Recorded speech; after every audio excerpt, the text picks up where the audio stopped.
Arguably one of the best comics, if not the best known Franco-Belgian comic, Tintin has seen its share of adaptations to the big and small screens. Results may vary. If you're a fan of Tintin, there's a really good chance that you've seen the Steven Spielberg CG mocap movie that came out in the 2010s, and I like that movie a lot.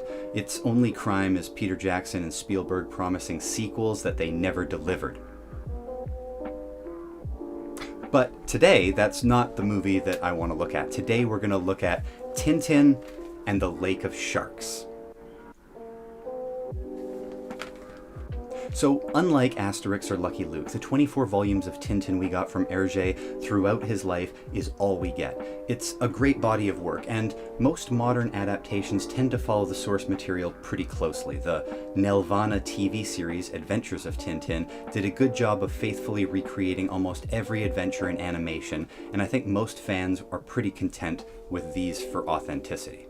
With the CG 2011 theatrical movie, we got a mashup of a few volumes into one story, still doing its level best to give us what we saw in the books, along with dynamic chase scenes and newly rendered textures for the world of Tintin that we'd never seen before. But story-wise, the movie was made up of The Crab with the Golden Claws, The Secret of the Unicorn, and Red Rackham's Treasure. But in 1972, while he was still alive, Herge was able to see the creation of Tintin and the Lake of Sharks, a totally original story that he didn't write. And that makes this artifact something special. The only Tintin adventure Herge didn't write.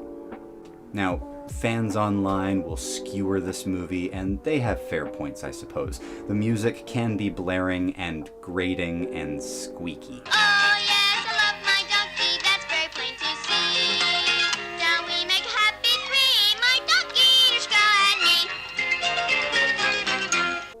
And that's fair game, right? But complaints of characters being off-model for an Herge style seemed a little petty, even if they aren't wrong.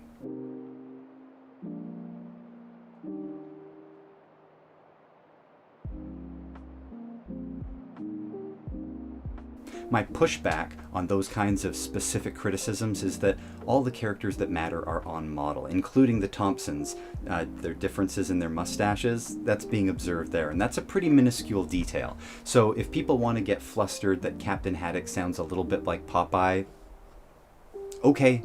Now if Herge didn't write it, then who did? Written by Greg. It was written by Greg. Greg wrote it. That kind of just sounds like some guy I know. And I do know a Greg, but this Greg is a pseudonym for Belgian comic creator Michael Renier, whose claim to fame is Achille Talon, or in English, Walter Mellon. Herge and Greg were friends, so this script was not edited or contributed to by Herge, but it was approved by him. So whoever doesn't like it is free to speak to a manager about it or whatever, but Herge signed off on it, and that's good enough for me. All the fan favorites are here. The Thompsons, Haddock, Castafiore, Snowy even. They even got the nuances of Castafiore getting Haddock's name wrong and smothering him. I love that. We even get the iconic shark mini-sub back from Red Rackham's Treasure. Like, that's a pretty great callback for 1972.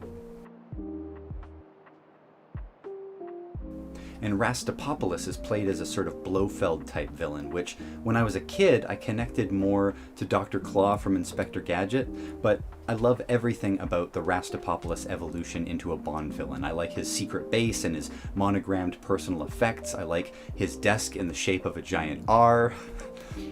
Some people have also complained about the James Bond influence here being too heavy-handed, but that's interesting to me, since James Bond, especially early movies like Dr. No and From Russia with Love, had Tintin-esque qualities to them. The roots of Indiana Jones are pretty clearly part Tintin and part James Bond. Hence why it's especially sweet to have Sean Connery play the father of Indy, as Bond is also a pop culture father to Indy as well. So to see the influence come back around seems totally fitting to me.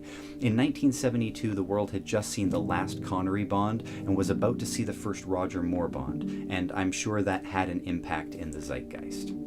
I'm sure that my love for this movie is rooted in the many times my parents let me rent it from the video store. I love the secret passages, the tunnels, and the Bond villain angle for Rastapopoulos, the location of the mystery in the lake, and the location in general, from the opening heist of the Pearl at the museum to the underwater submarine fight. I think this movie is underappreciated. It's a unique moment for Tintin, the only adventure not written by Herge, which is why the book they did print is a collection of still frames from the movie itself. That's a pretty poor adaptation anytime it's done. It would have been really something cool to see the Herge studio do a proper adaptation of Lake of Sharks, but he only finished one more album with Tintin and the Picaros, and then Herge passed away, leaving his final adventure, Tintin and Alf Art, only in the formative stages and ultimately unfinished.